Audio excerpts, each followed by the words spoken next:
à Eidsborg se trouve une église médiévale, datant de 1225, et en bois noir car recouvert de goudron pour en assurer l'étanchéité et la conservation. Elle est une des plus belles de Norvège. On a répertorié environ 1300 églises médiévales, dont 28 ont été sauvegardées en Norvège.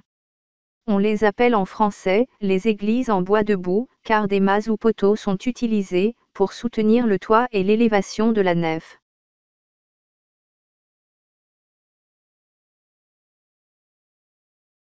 Nombre de fermes et chalets, de greniers à grains, de vieux moulins ont le toit recouvert d'herbe, avec de petits arbres qui y poussent même parfois. Le torvtak, toit de bouleau et de tourbe, était courant au XVIIIe siècle. D'ailleurs l'écorce de bouleau a beaucoup été utilisée dans la construction de toits en Norvège, jusque dans les années 30.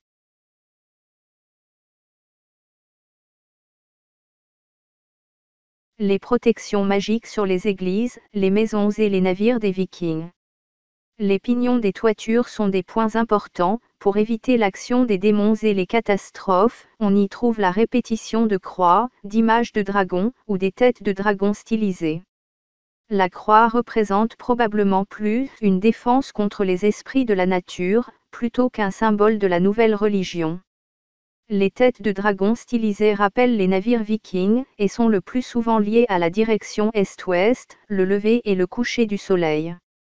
Le dragon est considéré comme un démon, qui ne peut être apprivoisé que par sa propre image. Ces têtes ont la même fonction que les visages des gargouilles, des églises en pierre. La sculpture du dragon, sur les navires vikings, est également un acte magique, qui transforme le navire en un objet monstre, le protégeant des ennemis.